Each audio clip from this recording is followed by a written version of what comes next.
Hello नमस्कार, मैं Pradeep Sharma PW के इस ऑनलाइन प्लेटफॉर्म पर आप लोगों का बहुत बहुत स्वागत करता हूं। आज हम बात करने वाले हैं फिजिक्स के एक बहुत इंटरेस्टिंग टॉपिक के बारे में, जो कि है हमारा सरल आवर्त गति।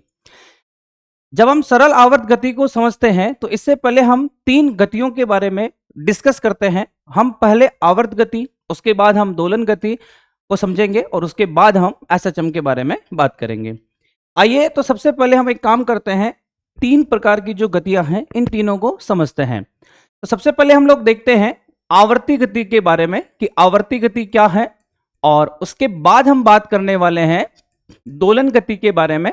आवर्ती गति को समझते हैं, उसके बाद हम देखते हैं कौन सी गति को, दोलन गति को, कि दोलन गति क्या है, और दोलन गति के बाद हम आएंगे हमारे टॉपिक पर, जो कि कौन सा है हमारा सरल आवर्त गति।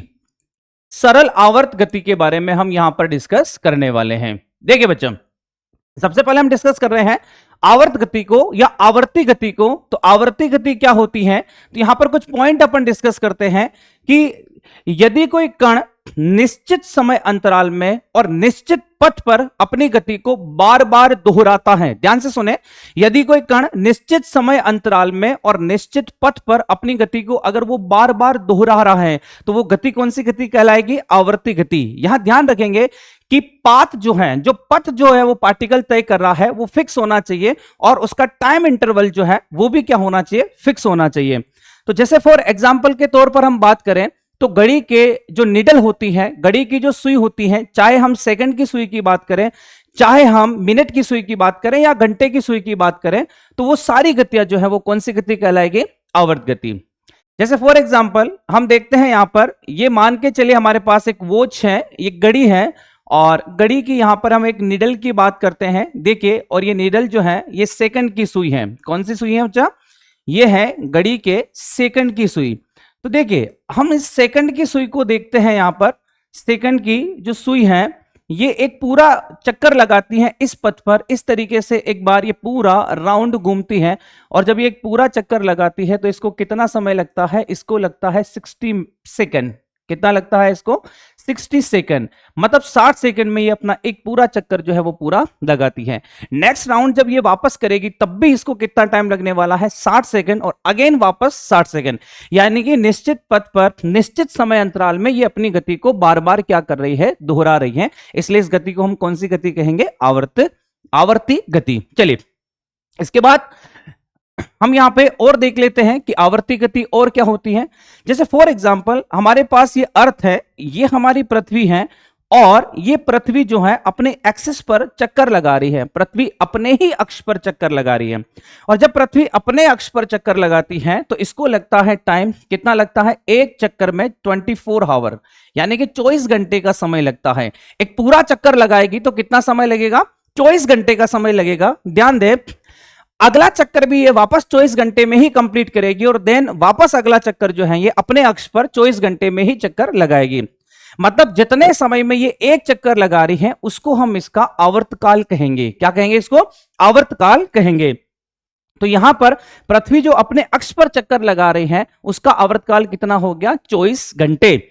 और यहां पर अपन बात करें कि घड़ी के मिनट की या सेकंड की जो सुई है एक पूरा चक्कर लगा रही है तो उसको कितना टाइम लगा, 60 सेकंड, यानी कि 60 सेकंड। तो आवर्तकाल कितना हो गया यहां पर, 60 सेकंड। वहीं अगर मैं मिनट की सुई की बात करूंगा तो मिनट की सुई जो है वो एक पूरा चक्कर लगाएगी तो उसको टाइम कितना लगेगा, 1 घंटा। कितना टाइम लगेगा, 1 आवर, 1 घंटा, यानी कि 60 मिनट। और 60 मिनट को अगर मैं सेकंड में बात करूं तो 60 इंटू 60 यानी कि 3600 सेकंड जो है वो यहां पर इसको लगने वाले हैं मिनट की सुई को।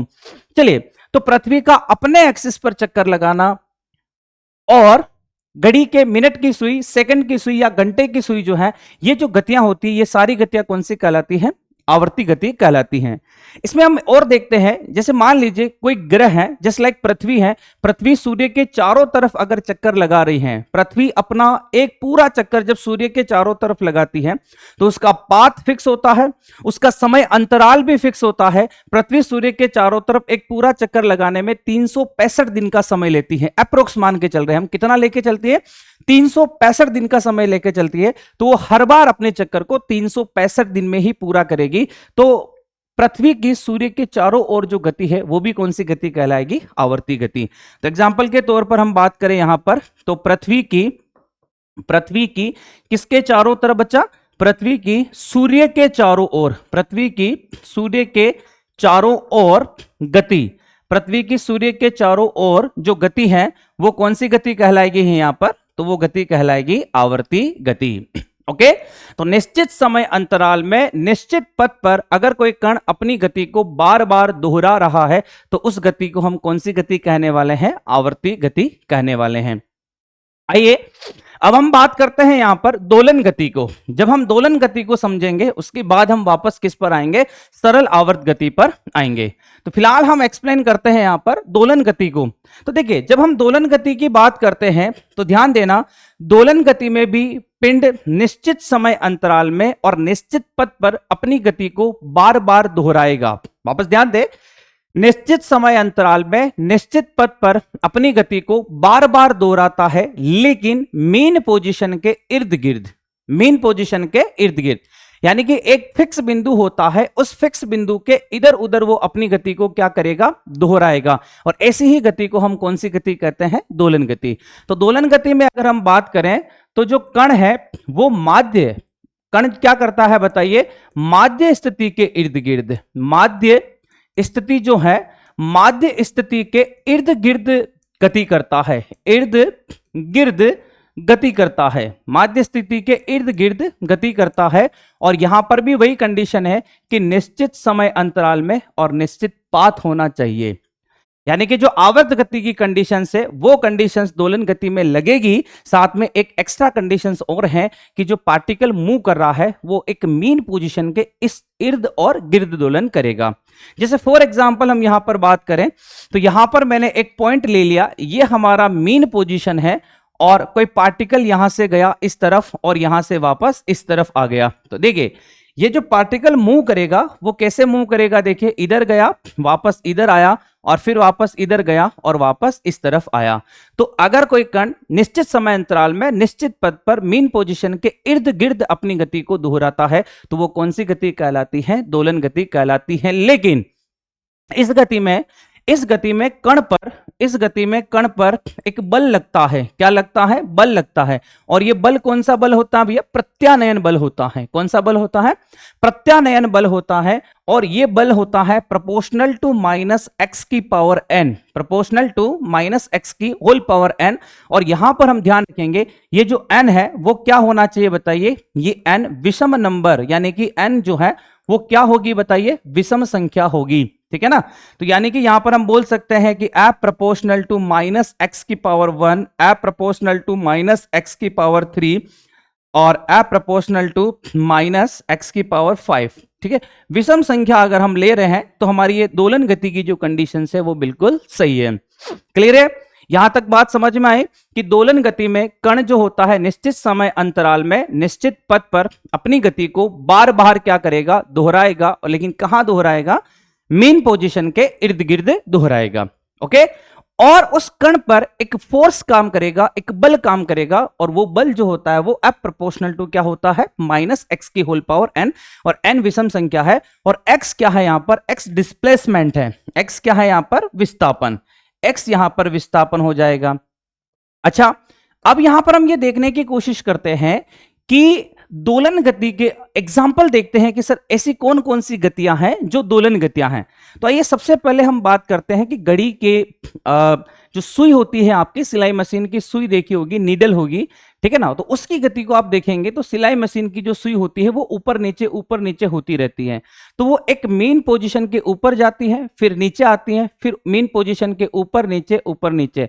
तो इस प्रकार से अगर हम बात करें, फॉर एग्जाम्पल के तौर पर अगर हम देखें तो यहां पर हम देख सकते हैं कौन सी गति बताइएगा? तो ये कौन सी हो जाएगी? हमारी सिलाई मशीन बच्चा। कौन सी हो जाएगी? सिलाई मशीन।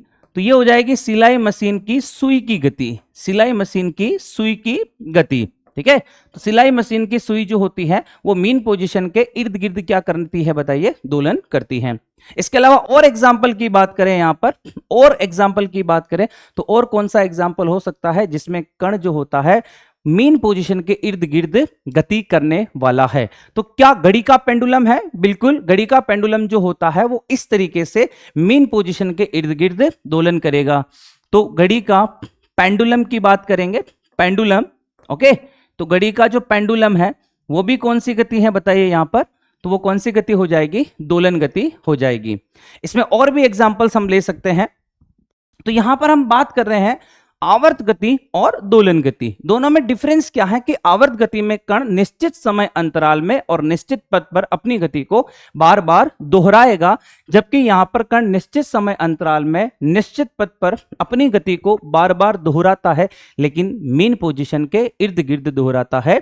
और यहां पर हम देखते हैं कि F प्रोपोर्शनल टू उस कण पर एक फोर्स काम करता है, एक बल लगता है जो कि विस्थापन के समानुपाती और किस तरफ होता है? विपरीत दिशा में। माइनस क्या करता है? डायरेक्शन को बताता है कि अगर पार्टिकल में डिस्प्लेसमेंट इस तरफ हो रहा है, अगर पार्टिकल इस तरफ जा रहा है तो फोर्स किस तरफ लगेगा? ये रिस्टोरिंग फोर्स होता है, प्रत्यानयन बल होता है, वो इस तरफ लगेगा। और अगर पार्टिकल इस तरफ जा रहा है तो रिस्टोरिंग फोर्स किस तरफ लगेगा? इस तरफ लगेगा। यानी कि रिस्टोरिंग फोर्स की जो डायरेक्शन होगी वो हमेशा हमेशा मीन पोजीशन की तरफ होगी, माध्य स्थिति की तरफ होगी। बच्चा चलिए, फिर यहां तक हमें समझ में आया आवर्ती गति। और कौन सी गति के बारे में बात की अपन ने? दोलन गति के बारे में बात की। आइए इस पॉइंट को आगे डिस्कस करते हैं और हम आते हैं हमारे सबसे इंपॉर्टेंट टॉपिक के बारे में, जो कि है सरल आवर्त गति। अब ये सरल आवर्त गति क्या होती है इसको हम देखते हैं। चलिए देखते हैं हम यहां पर कौन सी गति के बारे में बात कर रहे हैं। हम यहां पर सरल आवर्त गति के बारे में बात करने वाले हैं। सरल आवर्त गति। तो देखिए, अगर हम सरल आवर्त गति को डिस्कस करें तो यहां पर भी क्या होता है? यहां पर भी जो कण होता है, ध्यान दे, यहां पर भी कण जो होता है वो माध्य स्थिति के इर्द गिर्द ही दोलन करेगा। यानी कि पार्टिकल निश्चित समय अंतराल में निश्चित पथ पर और अपनी गति को मीन पोजीशन के इर्द गिर्द क्या करता है? इर्द गिर्द दोलन करता है। लेकिन यहां कंडीशन क्या है कि उस कण पर जो बल लगता है वो सिर्फ और सिर्फ F प्रोपोर्शनल टू क्या होगा? -x होगा। यानी कि हम ये कह सकते हैं कि जो दोलन गति थी और दोलन गति में F प्रोपोर्शनल टू -x की पावर कितना था? n, और n विषम संख्या थी। हम n की जगह 1, 3, 5, 7 ये सारी वैल्यूज रख सकते थे, लेकिन SHM में हम n की जगह कितना रख देंगे बच्चा? 1 रख देंगे। n की जगह क्या रख देंगे? 1। मतलब दोलन गति का सबसे सरलतम रूप, सबसे सिंपल रूप जो है वो क्या कहलाता है? सरल आवर्त गति। तो डेफिनेशन क्या हो जाती है यहां पर बच्चा? डेफिनेशन हो जाती है दोलन गति का, क्या हो जाती है? दोलन गति का सरलतम रूप। ध्यान दे बच्चा, दोलन गति का सरलतम रूप जो है, दोलन गति का सरलतम रूप क्या कहलाएगा यहां पर? SHM कहलाता है। ओके बच्चा, दोलन गति का सरलतम रूप SHM कहलाता है। तो SHM में पार्टिकल पर जो फोर्स लगता है वो -x की पावर कितना होता है? 1 होता है। -x की पावर कितना होता है? 1 होता है। बात का ध्यान रखेंगे।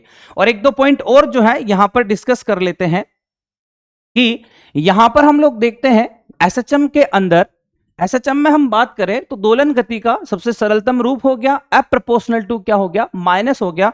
और ऊर्जा जो है यहां पर क्या रहने वाली है? कंजर्व रहने वाली है। यानी कि ऊर्जा जो है वो यहां पर क्या रहती है? संरक्षित रहती है। ऊर्जा संरक्षित रहती है। और बच्चे ध्यान रखिएगा, ये एनर्जी कंजर्वेशन, और मैंने आप लोगों को बता रखा है कि 4 तरह के कंजर्वेशन जो है वो हमारे फिजिक्स में बहुत ज्यादा वर्क करते हैं।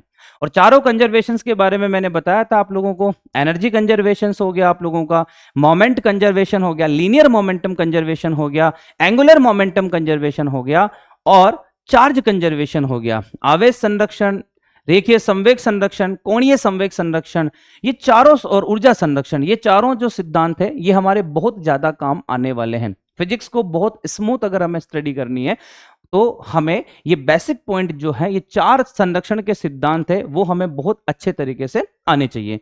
चलिए आगे बात करते हैं। तो यहां पर क्या होने वाली है? ऊर्जा संरक्षित रहने वाली है। और जो आपकी दोलन गति है उसका सबसे कौन सा रूप हो गया? ये सरलतम रूप हो गया। आइए एक एग्जाम्पल के तौर पर हम इसको समझने की कोशिश करते हैं। इसका एग्जाम्पल लेते हैं। मान के चलिएगा हमारे पास एक स्प्रिंग लोलक है। क्या है? मान के चलिए मेरे पास क्या है बताइए? एक स्प्रिंग है। ये इस तरीके से, यहां पर मैं एक स्प्रिंग ले लेता हूं और इस स्प्रिंग से इस पार्टिकल को इस कण को, यानी कि m मास है, इसको मैंने यहां पर कनेक्ट कर दिया और स्प्रिंग का ये सिरा इस वॉल से कनेक्ट कर देता हूं मैं। ये दृढ़ आधार है, दीवार है। और स्प्रिंग कांस्टेंट के बारे में भी बात करेंगे। यहां पर स्प्रिंग कांस्टेंट मैंने कितना ले लिया, के। ओके बच्चा, अब हम क्या करते हैं कि मान के चलिए ये जो पार्टिकल जिस जगह पर है इसका सेंटर ऑफ मास पॉइंट को मैं क्या मान के चलता हूं, मीन पोजीशन। क्या मान के चलता हूं, मीन पोजीशन। और बच्चा मीन पोजीशन वो पोजीशन है जहां पर कण पर नेट फोर्स जो होता है वो कितना लगता है, 0। ध्यान रखें, मीन पोजीशन किसे कहते हैं, माध्य स्थिति या साम्य स्थिति हम किसको कहेंगे, वह स्थिति जहां पर किसी कण पर नेट फोर्स जो है वो कितना लगेगा, 0। वो हमारी मीन पोजीशन कहलाएगी।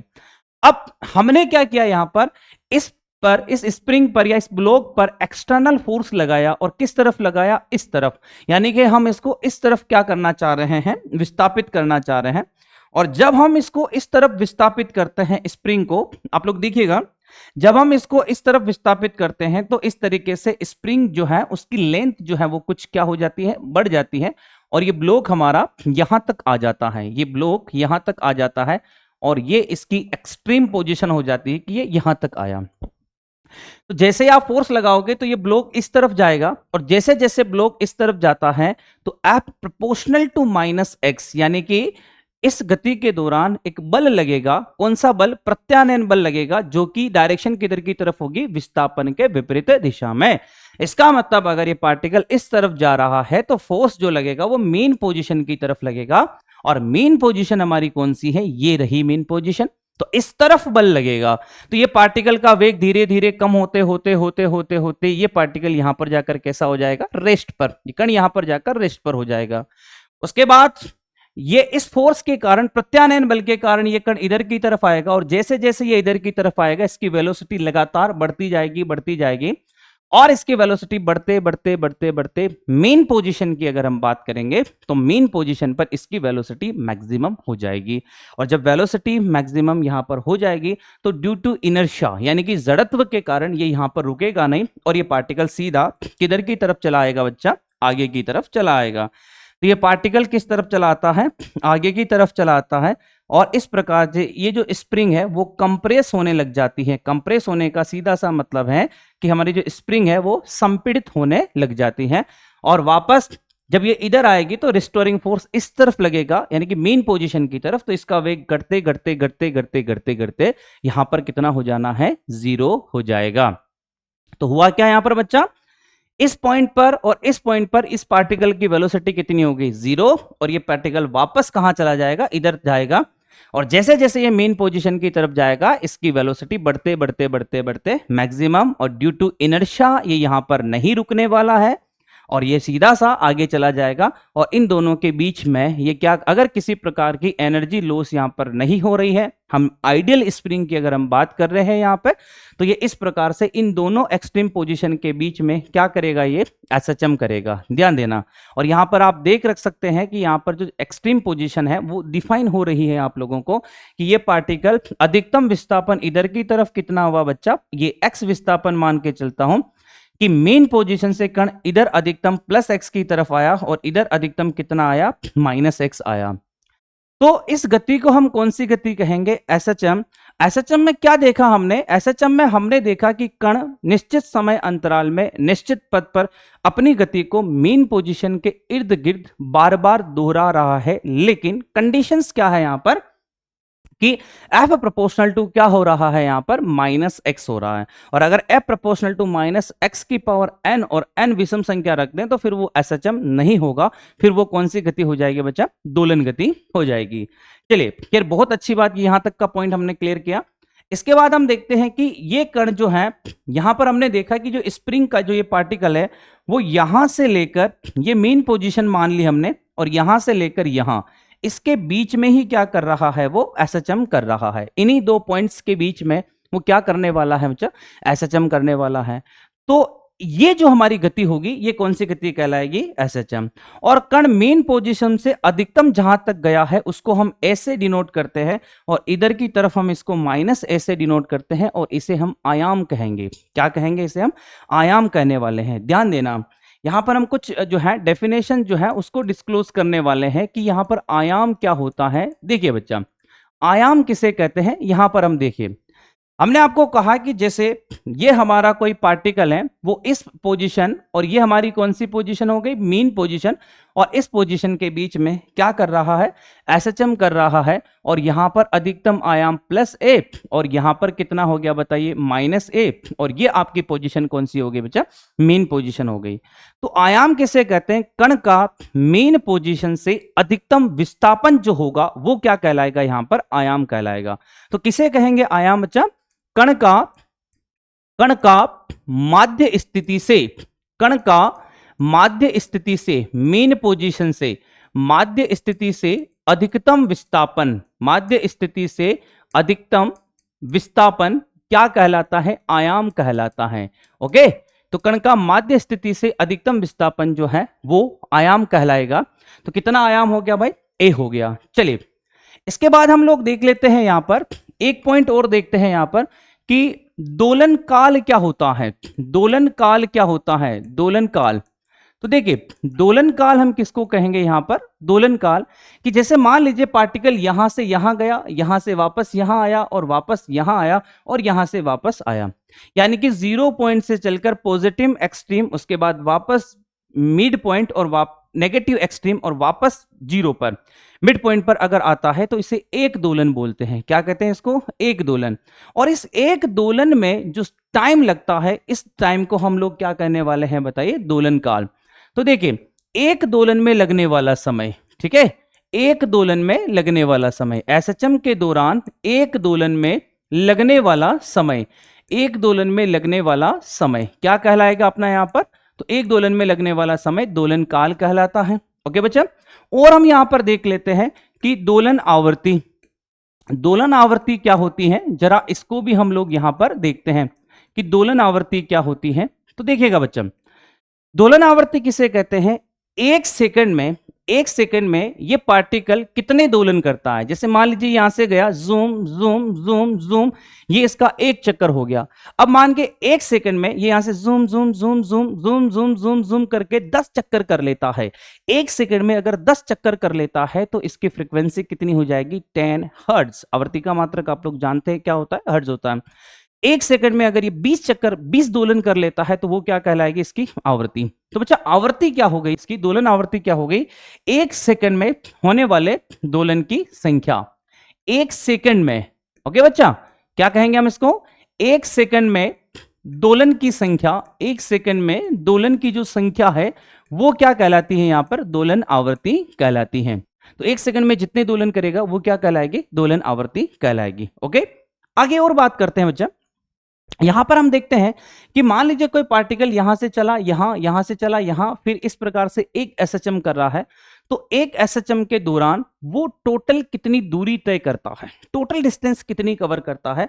तो आप यहां पे देखिए कि एसएचएम के दौरान तय की गई दूरी, हेलो बच्चा, एसएचएम के दौरान, एसएचएम के दौरान, एसएचएम के दौरान कण द्वारा तय की गई दूरी, कण द्वारा तय की गई दूरी, तो कितनी दूरी कवर करता है। तो देखिए बच्चा, पार्टिकल जब चलेगा तो यहां से ए चलेगा, यहां से वापस ए आएगा, यहां से ए और यहां से ए, यानी कि ये जूम जूम जूम जूम इस तरीके से अगर एक पूरा चक्कर लगाता है तो ये कितनी दूरी तय कर लेता है बच्चा, 4a। कितनी डिस्टेंस कवर कर लेता है, 4a।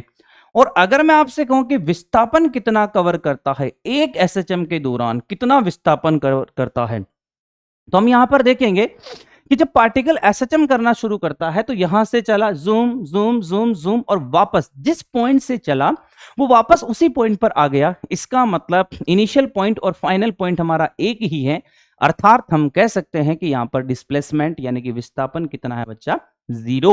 ओके, तो ये कुछ पॉइंट है जहां से क्वेश्चंस बन सकते हैं। और एक सबसे इंपॉर्टेंट क्वेश्चन जो बनेगा वो भी हम देखने वाले हैं कि अगर एसएचएम हो रहा है, ध्यान दे, अगर एसएचएम हो रहा है तो एसएचएम के पाथ की लंबाई कितनी होगी। ये इंपॉर्टेंट पॉइंट है कि अगर एसएचएम हो रहा है तो एसएचएम के पाथ की लंबाई कितनी होगी। तो हमें पाथ की लंबाई पता करनी है। तो देखिए बच्चा, जब एसएचएम होगा तो माइनस ए से किसके बीच में होगा, प्लस ए के बीच में होगा। तो यहां से यहां तक की डिस्टेंस ए और यहां से यहां तक की डिस्टेंस ए, तो एसएचएम का पाथ ये हो गया हमारा, और ये दूरी कितनी कहलाती है, 2a। कितनी कहलाती है, 2a। तो ये भी इंपॉर्टेंट पॉइंट है। क्या पॉइंट हो गया बताइए, एसएचएम के पथ की लंबाई, एसएचएम के पथ की लेंथ अगर हमसे पूछ ले तो वो कितनी हो जाएगी बच्चा, 2a हो जाएगी। डन यहां तक। तो ये कुछ पॉइंट्स हैं जो हम एसएचएम में देखते हैं। तो हमने क्या क्या देखा, हमने देखा कि निश्चित समय अंतराल में निश्चित पथ पर अपनी गति को बार बार दोहरा दे, कहां पर, मेन पोजीशन के इर्द गिर्द, और एफ प्रोपोर्शनल टू क्या हो, -x हो। ऐसी गति को हम क्या कहते हैं, सरल आवर्त गति। सर एग्जाम्पल की बात करेंगे तो देखिए यहां पर इसका एग्जाम्पल अगर हम देखें, सरल आवर्त गति का एग्जाम्पल, तो गिटार के तार के कंपन को हम देख सकते हैं। गिटार के तार के जो कंपन होते हैं वो कंपन जुम जुम जुम जुम जुम जुम जुम जुम, मान लीजिए गिटार का तार है तो उसके पार्टिकल ऐसे वाइब्रेट करेंगे, जुम जुम जुम जुम जुम जुम जुम जुम जुम जुम जुम। तो वो जो वाइब्रेशन हो रहा है, वो जो कंपन उसके पार्टिकल कंपन कर रहे हैं, वो हमारी कौन सी गति हो जाएगी बच्चा, एसएचएम गति हो जाएगी। कौन सी गति हो जाएगी, एसएचएम। तो एग्जाम्पल की बात करूं मैं, तो एग्जाम्पल की बात करूंगा एसएचएम का, तो गिटार के तार के कंपन बच्चा, किसके कंपन, गिटार के तार के जो कंपन है वो हमारा क्या हो जाएगा बच्चा, एसएचएम हो जाएगा। और एसएचएम किसे कहेंगे, तो देखिए स्प्रिंग लोलक जो है वो यहां पर एसएचएम हो जाएगा। कौन हो जाएगा बच्चा, स्प्रिंग लोलक जो है वो हमारा क्या हो जाएगा, एसएचएम। तो अभी जो हमने देखा पिछली वाली स्लाइड में, जो हमने स्प्रिंग देख रखी थी, स्प्रिंग इस तरीके से जो है आ रही थी जा रही थी, वो हमारा स्प्रिंग लोलक होता है, और उसे हम, वो क्या होती, कौन सी गति कहलाएगी बच्चा, एसएचएम कहलाएगी। और अगर हम पेंडुलम की बात करें, पेंडुलम को अभी हम आगे जाके डिस्क्राइब करने वाले हैं, पूरा डिटेल में हम उसको एक्सप्लेन करने वाले हैं कि अगर बहुत छोटे एंगल हैं, बहुत छोटे कोण हैं, तो पेंडुलम जो है वो गति भी कौन सी कहलाएगी, सरल लोलक कहलाएगी। बहुत छोटे कोणों के लिए ध्यान देना, छोटे कोण के लिए, ओके बच्चा, छोटे कोण के लिए पेंडुलम की गति, किसकी गति बच्चा, पेंडुलम की जो गति होती है, पेंडुलम की गति, वो कौन सी गति कहलाती है बच्चा, तो वो गति हमारी कौन सी कहलाती है, एसएचएम। तो गिटार के तार के कंपन जो है वो एसएचएम करते हैं, ठीक है। पेंडुलम जो है वो अगर छोटे कोण है तो वो क्या करता है बताइए, एसएचएम करता है, ठीक है। और स्प्रिंग लोलक जो है वो, स्प्रिंग जो लोलक जो है वो भी हमारा क्या करता है, एसएचएम करता है। तो दोलन गति और एसएचएम गति में डिफरेंस क्लियर हुआ। आवर्त गति हमारी समझ में आ गई। तीनों को एक बार हम शॉर्ट रिकैप कर लेते हैं कि आवर्त गति में पार्टिकल निश्चित समय अंतराल में निश्चित पथ पर अपनी गति को बार बार दोहराता है। कौन सी गति कहलाता है, आवर्त गति कहलाता है। दोलन गति में कण निश्चित समय अंतराल में निश्चित पथ पर अपनी गति को बार बार मेन पोजीशन के इधर उधर दोहराएगा, लेकिन वहां पर एफ प्रोपोर्शनल टू -x⁴n, जहां पर n विषम संख्या हो जाएगी। तीसरी गति की हम बात करें तो तीसरी गति हमारी सरल आवर्त गति होती है, जिसमें एफ प्रोपोर्शनल टू क्या होता है, -x, यानी कि हम उसको क्या कहेंगे, दोलन गति का सबसे सरलतम रूप जो होता है वो सरल आवर्त गति कहलाती है। ओके बच्चा, एनर्जी कंजर्व रखनी है, एक्चुअली में रखनी क्या, एनर्जी कंजर्व होती है। आयाम क्या होता है, दोलन काल क्या होता है, दोलन आवृत्ति क्या होती है, एक दोलन के दौरान कितनी दूरी, कितना विस्थापन, कितना पाथ, ये सारे पॉइंट्स हमने यहां पर डिस्कस कर लिए हैं। ओके, अब ये तो हुई बात सरल आवर्त गति की, लेकिन यहां पर हम देखें बच्चा तो सरल आवर्त गति भी कितने प्रकार से हम पढ़ते हैं, दो प्रकार से। कौन कौन सी, लीनियर यानी कि रेखीय सरल आवर्त गति, और दूसरी कौन सी होती है बच्चा, कोणीय सरल आवर्त गति। ध्यान दें, सरल आवर्त गति जो है वो कितने प्रकार से हम लोग देखते हैं, यहां पर दो प्रकार से। कौन कौन सी बच्चा लोग, रेखीय सरल आवर्त गति, और दूसरी कौन सी होती है बच्चा, कोणीय सरल आवर्त गति। ओके, तो दोनों को एक्सप्लेन करने वाले हैं और दोनों में डिफरेंस भी देखने वाले हैं कि सरल आवर्त गति जो होती है उसमें पहली है रेखीय सरल आवर्त गति, रेखीय सरल आवर्त गति, और दूसरी कौन सी है बच्चा, कोणीय सरल आवर्त गति। दूसरी कौन सी है बच्चा, कोणीय सरल आवर्त गति। तो कोणीय सरल आवर्त गति, कोणीय सरल आवर्त गति। ओके बच्चा, देखिए इन दोनों को मैं एक्सप्लेन करता हूं। मान के चलिए यहां पर तो हम एग्जाम्पल हमारा स्प्रिंग वाला ही लेंगे। कौन सा एग्जाम्पल लेंगे बताइए बच्चा, स्प्रिंग वाला। ये हमारी स्प्रिंग थी और इस स्प्रिंग को हमने इस स्प्रिंग से कोई ब्लॉक है जो है हमने ऐड कर दिया, जिसका मास कितना है बच्चा, m है। और कोणीय सरल आवर्त गति में हम किसी सरल लोलक को ले रहे हैं बच्चा। क्या कर रहे हैं हम लोग, सरल लोलक को ले रहे हैं। ये धागा है, धागे की लंबाई कितनी है l, और ये पेंडुलम, इसका मास कितना है बच्चा, m है। हम क्या करने वाले हैं, इसको बहुत छोटे एंगल पर हम यहां से इस तरफ डिस्प्लेस करेंगे, और ये एंगल जो है बच्चा बहुत छोटा होगा, सूक्ष्म एंगल, क्योंकि अगर मैं इस एंगल को बड़ा ले लेता हूं तो फिर ये सरल आवर्त गति नहीं होगी। ये कौन सी गति हो जाएगी बच्चा, ये हो जाएगी हमारी दोलन गति, क्योंकि एंगल बड़ा हो चुका है। तो स्मॉल एंगल की मैं बात करूंगा तो स्मॉल एंगल, ये थीटा जो है वो बहुत छोटा है। ओके, तो मैंने इस m मास के पेंडुलम को यहां पर लाया हूं मैं। ओके बच्चा, तो अब आप देखिए इन दोनों केसेस को हमने अभी देखा था। स्प्रिंग वाला केस हम देख चुके हैं कि अगर मैं स्प्रिंग को इस तरफ से खींचकर अगर मैं छोड़ता हूं तो ये स्प्रिंग इस तरीके से इन एक्सट्रीम पोजीशन के बीच में क्या करने वाली है बच्चा, एसएचएम करने वाली है।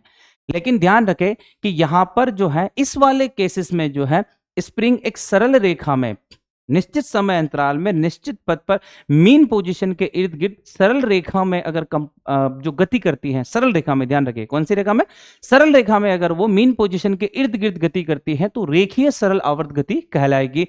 लेकिन वहीं पर यहां पर सरल रेखा में ना होकर यहां पर देखिए आप लोग, ये जो है एंगल की फॉर्म में हो रहा है। यहां पर जो विस्थापन हो रहा है वो रेखीय विस्थापन नहीं है, यहां पर कौन सा विस्थापन है, कोणीय विस्थापन है। तो अगर एसएचएम के दौरान अगर आपको कोणीय विस्थापन दिखता है, अगर कोई पार्टिकल रेखीय विस्थापन ना होकर उसमें कोणीय विस्थापन होता है, तो वो कौन सी सरल आवर्त गति कहलाती है, कोणीय सरल आवर्त गति कहलाती है। तो सरल आवर्त गति को कितने प्रकार से होती है, दो प्रकार से, रेखीय सरल आवर्त गति और कोणीय सरल आवर्त गति बच्चा। अच्छा देखिए, रेखीय सरल आवर्त गति में क्या होता है बच्चा, यहां पर जो फोर्स लगता है वो प्रोपोर्शनल टू -x होता है। यानी कि रेखीय सरल आवर्त गति में बल जो होता है वो विस्थापन के समानुपाती और विपरीत दिशा में होता है। किधर होता है बच्चा, विस्थापन के समानुपाती और विपरीत दिशा में होता है। जबकि कोणीय सरल आवर्त गति में फोर्स नहीं लगता है बच्चा। क्यों नहीं, कि यहां पर आप ध्यान देखेंगे, यहां पर टॉर्क काम करता है, क्योंकि जब वस्तु कोणीय घूर्णन गति कर रही है, वृत्तुल गति कर रही है, या थीटा एंगल पर अगर वस्तु मूव कर रही है, तो उसको घुमाने के लिए, वो वस्तु जहां घूम रही है उसको घुमाने के लिए जो फैक्टर्स होता है वो कौन सा होता है बच्चा, टॉर्क। यानी कि यहां पर टॉर्क लगता है। कोणीय गति में आपको टॉर्क देखने को मिलेगा और रेखीय गति में आपको क्या देखने को मिलता है बच्चा, फोर्स। तो यहां पर क्या लगता है बच्चा, टॉर्क लगता है, और टॉर्क किसके प्रोपोर्शनल होता है, -थीटा के प्रोपोर्शनल होगा बच्चा। यानी कि अगर कोणीय सरल आवर्त गति है तो इसमें कोणीय सरल आवर्त गति में पिंड पर एक बल आघूर्ण लगता है जो कोणीय विस्थापन के समानुपाती होता है, और विपरीत दिशा में, विपरीत दिशा डायरेक्शन किस तरफ होगी बच्चा, मीन पोजीशन की ओर, साम्य की ओर। और रेखीय सरल आवर्त गति में बल लगता है जो कि विस्थापन के समानुपाती और डायरेक्शन किधर की तरफ होगी बच्चा, मीन पोजीशन की तरफ। ओके, आगे चलते हैं। अब देखिए मैं फोर्स को क्या लिख सकते हैं यहां पर, F बराबर, ठीक है, यहां पर हम लिख सकते हैं, देखिए F और समानुपाती को हटेंगे तो कांस्टेंट आ जाएगा, तो यहां पर कांस्टेंट K से डिनोट करते हैं, और यहां पर आप लोग देखोगे तो समानुपाती हटाएंगे तो कांस्टेंट आ जाएगा, जिसको हम किससे डिनोट करते हैं बच्चा, C से डिनोट करते हैं। ओके, C से डिनोट करेंगे। ये भी नियतांक है और ये भी नियतांक है। ओके बच्चा, ये स्प्रिंग नियतांक होता है। कौन सा नियतांक होता है, स्प्रिंग नियतांक, जिसको अपन प्रत्यानयन नियतांक भी बोलते हैं। ओके, यहां पर हम आगे देखें तो F बराबर हम ma लिख सकते हैं, और ये हो जाएगा -kx हो जाएगा, और यहां से a बराबर कितना हो जाएगा बच्चा, -k/m, और इनटू में कितना हो जाएगा, x हो जाएगा। आगे जाके जब हम इसकी अवकलज समीकरण देखेंगे तो वहां पर हम क्या करते हैं बेटा, a बराबर इस -k/m को हम लिख लेते हैं ओमेगा स्क्वायर। क्या लिखते हैं बच्चा, ओमेगा स्क्वायर। तो यहां पर आप देखेंगे कि a बराबर कितना हो गया, -ओमेगा² x। तो यहां से हमें क्या मिल गया, यहां से मिल गया कि जो k/m है वो किसके बराबर है बच्चा, ओमेगा स्क्वायर के बराबर है, और ओमेगा किसके बराबर है, k अंडररूट में k/m के बराबर है। और सर ये ओमेगा क्या है, तो बच्चा ओमेगा कोणीय आवृत्ति होती है। क्या होती है ये, कोणीय आवृत्ति होती है। और इसका एक फॉर्मूला और होता है जो आप पढ़ चुके हैं, ओमेगा बराबर 2π/t। ओके बच्चा, 2π/t। और सर ये t क्या होता है, तो t होता है यहां पर आवर्तकाल, टाइम पीरियड। किसे कहेंगे सर आवर्तकाल, तो एक दोलन में, एक पूरा दोलन जो होता है उस दोलन में जो टाइम लगता है, एक दोलन में लगने वाला जो समय होता है उसको हम क्या कहते हैं, यहां पर आवर्तकाल कहते हैं। ओके बच्चा, तो ओमेगा हमारा कोणीय आवर्ती हो गई और टी हमारा क्या हो गया, आवर्तकाल। और ओमेगा का फॉर्मूला आ गया हमारे पास √k/m, जिसमें m बॉडी का मास है और k स्प्रिंग कांस्टेंट है। Okay sir, okay. यहां देखते हैं हम लोग, आप देखेंगे यहां पर इस वाले केस में तो हम टो को क्या लिख सकते हैं, आई अल्फा। टो को आई अल्फा लिख सकते हैं, तो ये हो गया -c थीटा। और बच्चा अल्फा बराबर कितना हो गया, -c/i इंटू थीटा। तो यहां से c/i को भी हम क्या लिख देंगे बच्चा, ओमेगा स्क्वायर। तो ओमेगा स्क्वायर बराबर कितना हो जाएगा, c/i। तो बच्चा ओमेगा बराबर कितना हो गया, ओमेगा बराबर हो गया √c/i। तो अगर कोणीय एसएचएम हो रहा है तो कोणीय आवर्ती जो है वो कितनी बनने वाली है, √c/i बनने वाली है। और अगर हमारा रेखीय एसएचएम हो रहा है तो ओमेगा बराबर कितना होने वाला है, √k/m होने वाला है। तो ये दोनों पॉइंट्स हम लोगों ने यहां पर देखा। ओके बच्चा, तो यहां पर ये बात हम लोगों ने यहां पर देखी।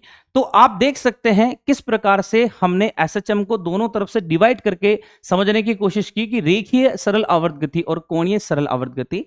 और बच्चा ध्यान रखेंगे कि यहाँ पर जो एक्सट्रीम पोजीशन होती है वो डिफाइन होती है, मतलब ये जो थीटा होता है बच्चा, ये बहुत छोटा होता है। अगर थीटा बहुत बड़ा हो गया, ध्यान दे, तो फिर ये सरल आवर्त गति नहीं कहलाएगी। ये कौन सी गति कहलाएगी, दोलन गति कहलाएगी। इसीलिए हम इसको यहां पर मेंशन करके रखते हैं कि ये छोटा एंगल है। ओके, तो इस प्रकार से अगर रेखीय सरल आवर्त गति होती है तो बल लगता है और बल विस्थापन के क्या होता है, समानुपाती। और त्वरण जो रेखीय त्वरण जो होता है वो भी विस्थापन के समानुपाती और विपरीत दिशा में होता है। जबकि कोणीय एसएचएम हो रहा है तो वहां पर बल नहीं लगेगा, टॉर्क लगेगा। और टॉर्क जो होता है वो कोणीय विस्थापन के समानुपाती और डायरेक्शन किधर की तरफ होगी, मीन पोजीशन की तरफ होगी। बच्चा मीन पोजीशन में फिर बता रहा हूं कि मीन पोजीशन वो पोजीशन होती है जहां पर पार्टिकल पर नेट फोर्स जो लगता है वो कितना होता है, 0। तो मीन पोजीशन पर कण पर नेट फोर्स कितना होने वाला है, 0 होने वाला है। ओके, तो यहां तक हमने सिर्फ और सिर्फ एसएचएम की रूपरेखा जो है उसको तैयार की है। इसका आउटपुट हम लोगों ने देखा है कि क्या एसएचएम होता है और एसएचएम में कौन सा रेखीय एसएचएम और कौन सा कोणीय एसएचएम होता है। ओके बच्चा, अब हम यहां पर क्या करने वाले हैं, हम यहां पर एसएचएम की अवकलज समीकरण को भी समझने वाले हैं। क्या समझने वाले हैं हम यहां पर, एसएचएम की अवकलज समीकरण को समझेंगे। ठीक है बच्चा, चलिए तो हम यहां पर देखते हैं सबसे पहले एसएचएम सरल आवर्त गति। एसएचएम की कौन सी समीकरण की बात करेंगे हम यहां पर, एसएचएम की अवकलज समीकरण। कौन सी समीकरण बच्चा, अवकलज समीकरण। देखिए अभी आप लोगों ने थोड़ी देर पहले देखा कि जो एसएचएम हो रहा था उसमें ए बराबर कितना आ रहा था, -ω²x। जस्ट पिछले वाली अगर हम स्लाइड लें तो ए बराबर कितना आ रहा बच्चा, -ω²x। ठीक है, ये एसएचएम की बात हुई। अब यहां पर ओमेगा कोणीय आवर्ती है, एक्स विस्थापन है और जो ए है वो आपका रेखीय त्वरण है। क्या है यहां पर, रेखीय त्वरण है। तो देखिए हम इसको ए को क्या लिख सकते हैं, त्वरण को लिखा जा सकता है वेग में परिवर्तन की दर। और सर वेग को क्या लिखा जा सकता है, तो वेग को लिखा जा सकता है विस्थापन में परिवर्तन की दर। यानी कि विस्थापन में परिवर्तन की दर वेग कहलाता है और वेग में परिवर्तन की दर क्या कहलाता है बच्चा, त्वरण कहलाता है। तो आप बहुत अच्छे से जानते हैं कि इस त्वरण को हम d²x/dt का स्क्वायर लिख सकते हैं। और ये माइनस का ओमेगा स्क्वायर इस तरफ आ जाएगा तो प्लस का ओमेगा स्क्वायर हो जाएगा और ये इक्वल्स टू कितना हो गया बच्चा, 0 हो गया। ओके बच्चों, तो यहां पर हमने देखा कि एसएचएम की जो इक्वेशन है वो हमारे पास क्या आई है, अवकलज समीकरण। ठीक है, ये एसएचएम की कौन सी समीकरण है बच्चा, अवकलज समीकरण है, जिसमें d²x/dt का square plus ω²x equals to कितना आता है बताइए, 0 आता है। ठीक है, अब देखिए मान लीजिए हमारे पास कोई इक्वेशन है, सेम ऐसी ही इक्वेशन है, तो वो हमारी इस इक्वेशन को फॉलो कर रही है, तो वहां से हम कुछ वैल्यू जो है, हिडन वैल्यूज जो है वो उसको निकाल सकते हैं। इस इक्वेशन से उस इक्वेशन को कंपेयर करके हम कुछ क्वेश्चन सोल्व आउट करने वाले हैं। आइए देखते हैं किस तरीके से। तो अगर हम बात करें हमारे क्वेश्चन के बारे में, जैसे सपोज कीजिए मेरे पास एक ये क्वेश्चन है कि सरल आवर्त गति कर रहे किसी कण के लिए सरल आवर्त गति समीकरण d²x/dt का square plus 4x equals to 0 है। तो इस कण का आवर्तकाल ज्ञात करना है। क्या ज्ञात करना है बच्चा, आवर्तकाल। तो आप लोग देख सकते हैं यहां पर कि ये जो इक्वेशन आप लोगों को दे रखी है d²x/dt स्क्वायर प्लस 4x है ना, इक्वल्स टू 0। और हमारी इक्वेशन क्या होती है, हमारी इक्वेशन होती है d²x/dt स्क्वायर प्लस क्या हो जाएगा बच्चा, omega square x equals to 0। तो देखिए कंपेयर करेंगे तो सीधा सीधा सा पता चल रहा है कि यहां पर 4 है और यहां पर क्या है बच्चा, ओमेगा स्क्वायर। ओके, तो ओमेगा स्क्वायर बराबर कितना हो गया बच्चा, 4 हो गया। तो आप कहेंगे सर ओमेगा बराबर कितना हो चुका है, 2। और अगर ओमेगा हम लोगों को पता है, ओमेगा कोणीय आवर्ती अगर हमें पता है तो हम आवर्तकाल निकाल सकते हैं। तो कैसे निकालेंगे बच्चा, तो आवर्तकाल का फॉर्मूला होता है सर टी बराबर 2 पाई अपॉन ओमेगा। तो ये हो गया हमारे पास टी बराबर 2 पाई अपॉन 2 से 2 कैंसिल, तो टी बराबर कितना हो जाता है बच्चा, पाई। ओके एवरीवन, ठीक है। तो ये बहुत स्मूथ क्वेश्चन है, बहुत इजी क्वेश्चन है, कहीं कोई इश्यू नहीं है इसमें। नेक्स्ट क्वेश्चन लेते हैं।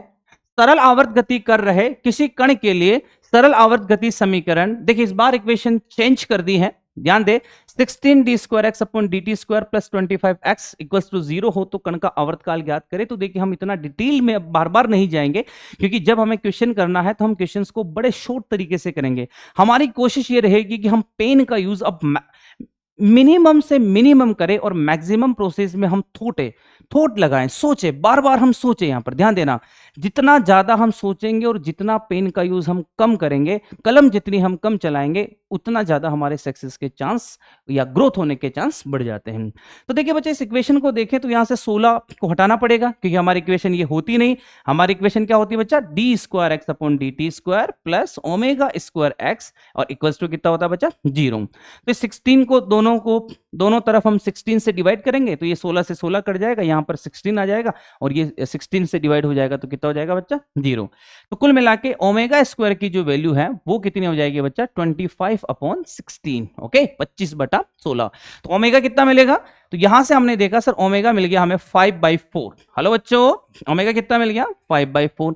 तो सर आवर्तकाल बता दीजिए। तो आवर्तकाल का फॉर्मूला हमें पता है, t बराबर 2 पाई अपॉन कितना होता है बच्चा, ओमेगा। और ओमेगा की वैल्यू कितनी है, 5/4। 4 ऊपर चला गया तो हमारी वैल्यू कितनी है बच्चा, 8 पाई अपॉन 5। ओके, हमारे पास जो आवर्तकाल आया है वो कितना आया बच्चा, 8 पाई अपॉन 5। ओके, तो इस तरीके से हम क्वेश्चंस अप्रोच लगाकर कर सकते हैं। बड़े आसान, बड़ा इजी क्वेश्चन है। थोड़ा सा ये वाले क्वेश्चंस को देखते हैं, मीन पोजीशन वाला, जिसके बारे में मैं 2 बार अभी डिस्कस कर चुका हूं कि निम्न समीकरण में माध्य स्थिति ज्ञात कीजिए। हमें मीन पोजीशन निकालनी है और अभी हमने थोड़ी देर पहले बताया कि अच्छा मीन पोजीशन क्या होती है, किसे कहते हैं मीन पोजीशन, जहां पर नेट फोर्स कितना लगे, 0। जब मीन पोजीशन की बात हो तो ध्यान रखना बच्चा, F net. Okay, mean position पर एफ नेट बराबर कितना होना चाहिए, 0। अगर हमारा एफ नेट 0 है तो वो मीन पोजीशन है। तो देखिए यहां पर f की वैल्यू में 0 रख देता हूं, तो 0 बराबर -4x। तो यहां से मेरे पास x बराबर कितना आ जाता है बच्चा, 0। इसका मतलब x की वैल्यू कितनी है, 0, और x की वैल्यू 0 है। इसका मतलब सीधा सा ये है कि मीन पोजीशन कहां है, x बराबर 0 पर। Second question, f equals to -4x plus 8। कितना है बच्चा, f equal to -4x plus 8। और इसको हम अगर सोल्व करें तो f की वैल्यू 0 रख देते हैं, तो 0 इक्वल्स टू -4x प्लस 8। तो x बराबर कितना हो जाएगा बच्चा, 2। x बराबर कितना हो जाएगा, 2। तो ये हमारी मीन पोजीशन, x बराबर 2 पर मीन पोजीशन है। और यहां अगर हम बात करें तो x बराबर 0 पर हमारी मीन पोजीशन है। ओके बच्चा, तो इस तरीके से हम क्वेश्चंस देख रहे हैं। आगे चलते हैं, नेक्स्ट कंडीशंस को देखते हैं। अब देखिए, अभी तक हम लोगों ने एसएचएम की इक्वेशन देखी, कौन सी इक्वेशन, अवकलज समीकरण देखी, और आपने देखा कि आवर्त गति क्या होती है, दोलन गति क्या होती है, और एसएचएम क्या होता है, और एसएचएम के कितने टाइप्स हैं। ठीक है ना, रेखीय एसएचएम होता है और कोणीय एसएचएम होता है।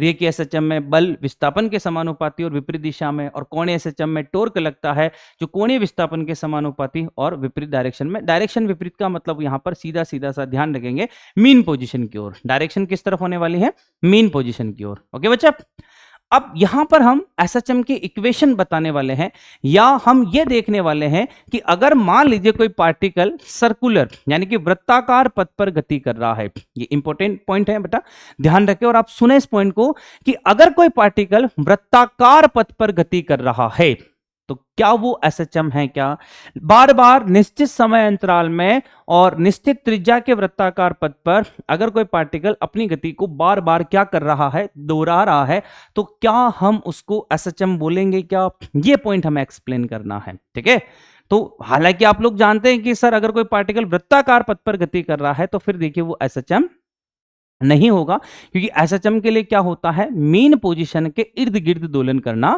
पड़ता है।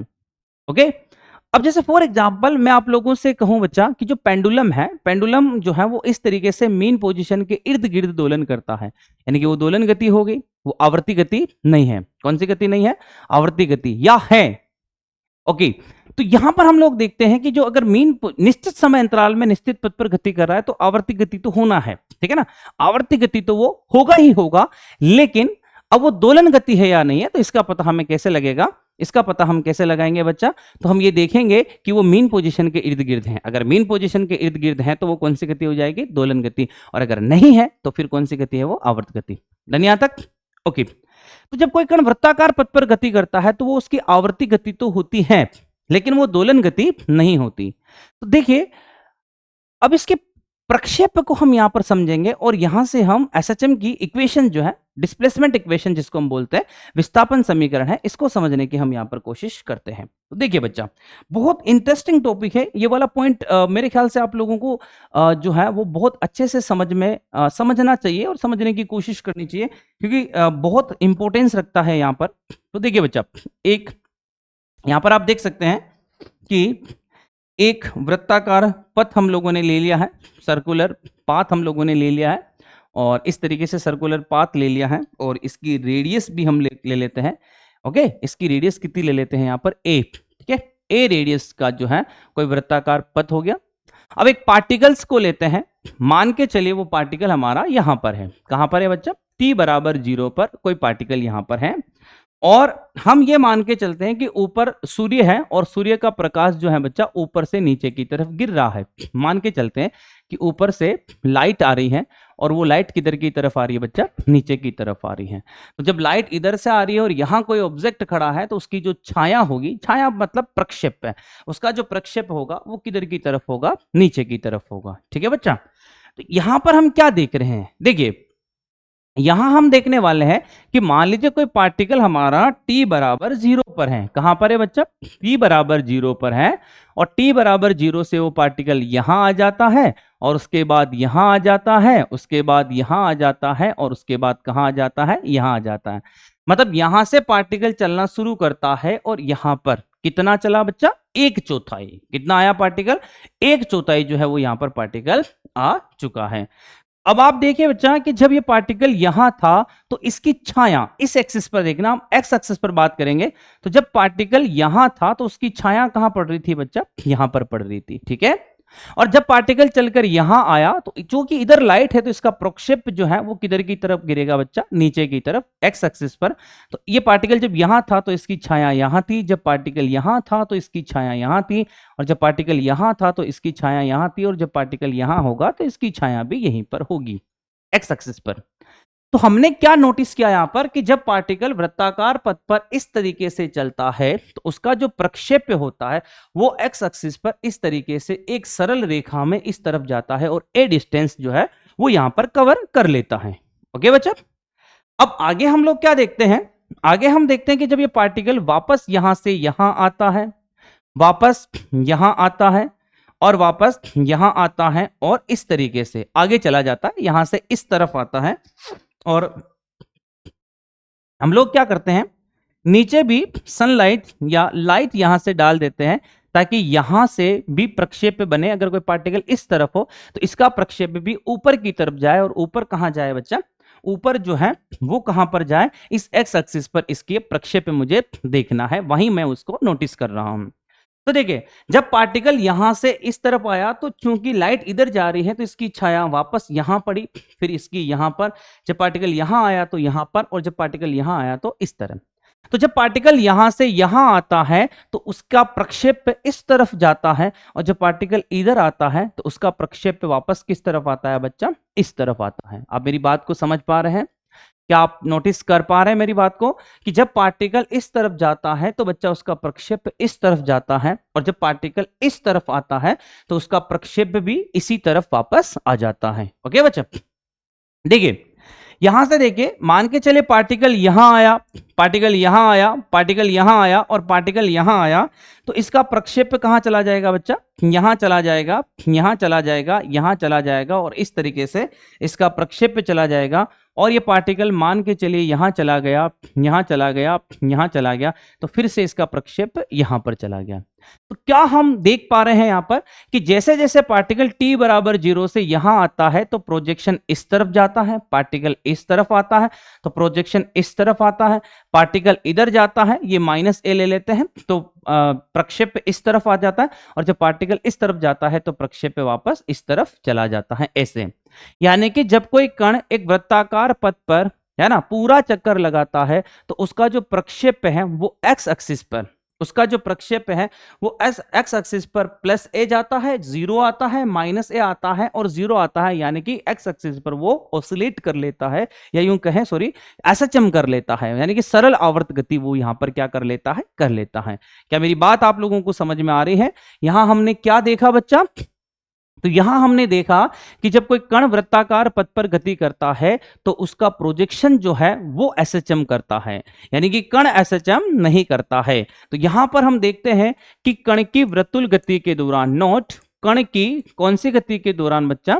कण की वृत्तुल गति के दौरान, वृत्तुल गति के दौरान जब कोई कण वृत्तुल गति करता है तो कण की वृत्तुल गति के दौरान, ध्यान दे बच्चा, कण की वृत्तुल गति के दौरान कण का प्रक्षेप, कण का प्रक्षेप, कण का प्रक्षेप एसएचएम करता है। क्या करता है बच्चा? एसएचएम करता है। और ये एसएचएम करता है तो इस पॉजिटिव ए और नेगेटिव ए के बीच में इस तरीके से जूम जूम जूम जूम और एसएचएम कर लेता है।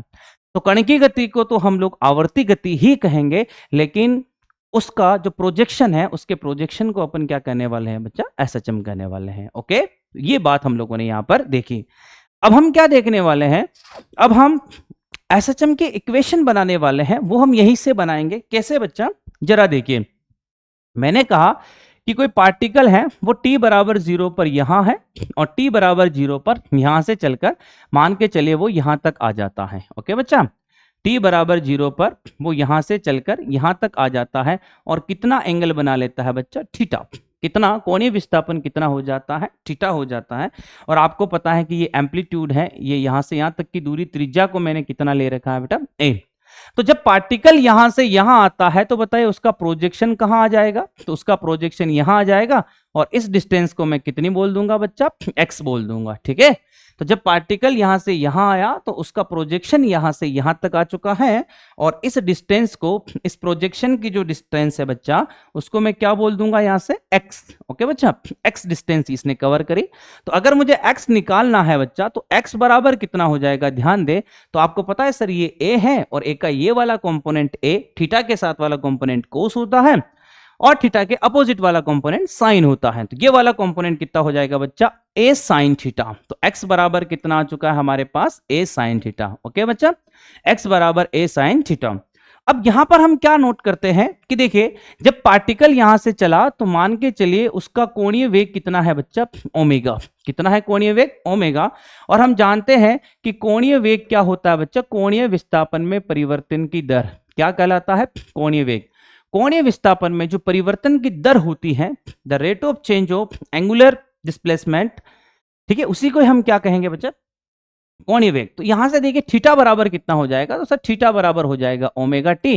ओके बच्चों, तो हम यहां पर रख देते हैं, तो x बराबर क्या रख देते हैं? x बराबर a साइन, x बराबर a साइन ओमेगा टी हम लोग यहां पर रख देते हैं। ओके बच्चों, तो x बराबर a साइन ओमेगा टी हम लोगों ने यहां पर रख दिया, और यही एसएचएम की जो है समीकरण हो गई। और कौन सी समीकरण हो गई बच्चा? विस्थापन समीकरण। कौन सी समीकरण हो गई है? विस्थापन समीकरण। अगर हम लोगों से कोई पूछता है बच्चा कि एसएचएम की कौन सी समीकरण बतानी है, विस्थापन समीकरण बतानी है, डिस्प्लेसमेंट इक्वेशन बतानी है मुझे एसएचएम की, तो बताइए मैं क्या बताऊंगा? विस्थापन की समीकरण x बराबर a साइन ओमेगा टी।